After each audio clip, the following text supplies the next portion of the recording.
সচিবালয়ে আছেন সহকর্মী হাসান মাহমুদ। সেখানকার সবশেষ পরিস্থিতি জানতে সরাসরি যুক্ত হব তার সঙ্গে। হাসান, সচিবালয়ে আজকে কি অবস্থা দেখছেন, আর অগ্নিকাণ্ডের ঘটনার তদন্ত নিয়ে নতুন কোনো তথ্য আছে কিনা আপনার কাছে?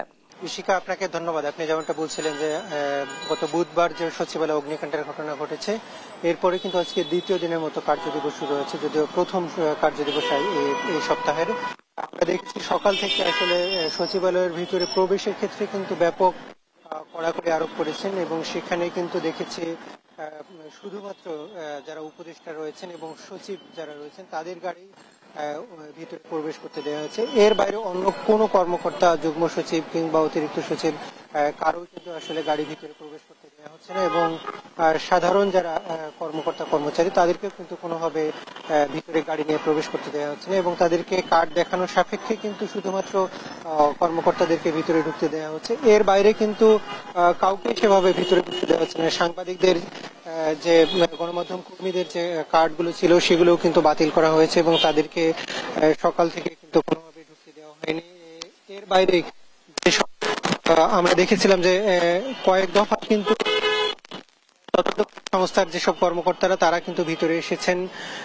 এর বাইরে আমরা দেখেছি সেনাবাহিনীর কর্মকর্তারা তারা কিন্তু এসেছেন, ফায়ার সার্ভিসের কর্মকর্তা, পুলিশের কর্মকর্তা তারা কিন্তু ভিতরে প্রবেশ করেছেন, এবং যেসব ভবনে, যেসব জায়গাগুলোতে, যেসব কক্ষগুলোতে আসলে আগুন লেগেছিল সেগুলো তারা পরিদর্শন করেছেন, এবং সেখানে কিন্তু কি ধরনের উপাদান পেয়েছে আগুনের অগ্নিকাণ্ডের ঘটনা সম্পর্কে সেটি কিন্তু এখন পর্যন্ত বিস্তারিত কিছু বলেন নাই।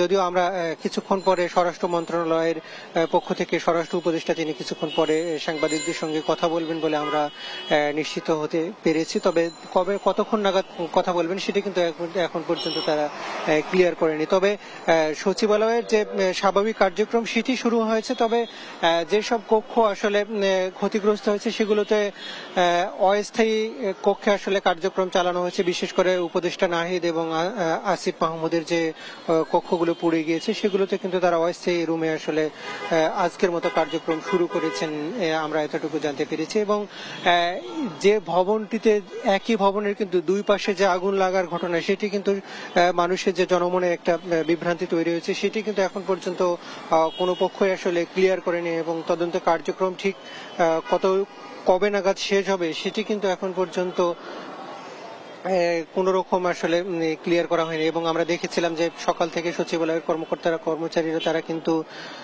ভিতরে ঢুকছেন, তবে কার্যক্রম যেহেতু আজকে সপ্তাহের প্রথম কার্যদিবস হলে মানুষের বাড়তি আগ্রহ থাকে। আমরা দেখেছি আজকে অন্যান্য সময় যেটি স্বাভাবিক সময় দেখতাম যে সাধারণ মানুষ, দর্শনার্থী এবং বিভিন্নভাবে কিন্তু অস্থায়ী পাশ দিয়ে সচিবালয়ের ভিতরে প্রবেশ করার সুযোগ থাকতো, সেটি কিন্তু আজকে কোনো রকম দেখা যাচ্ছে না। আমরা আজকে যেটি আপনাকে জানিয়ে রাখি যে গত বুধবার অগ্নিকাণ্ডের পরে কিন্তু সেখানে বেশ কিছু কয়েকটি মন্ত্রণালয়, বিশেষ করে সড়ক পরিবহন মন্ত্রণালয়, ক্রীড়া মন্ত্রণালয় এবং যুব কর্মসংস্থান মন্ত্রণালয় সহ তথ্য প্রযুক্তি মন্ত্রণালয় সেটিও কিন্তু আসলে ক্ষতিগ্রস্ত হয়েছিল।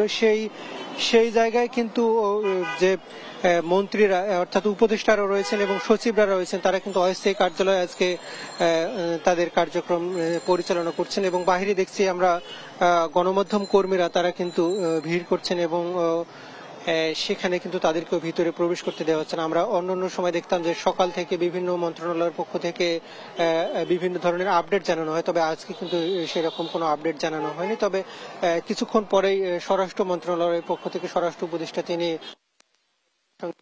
এবং বিস্তারিত বলবেন আসলে কবে নাগাদ। হাসান, ধন্যবাদ আপনাকে। সচিবালয়ের সবশেষ তথ্য জানছিলাম সহকর্মী হাসান মাহমুদের কাছে।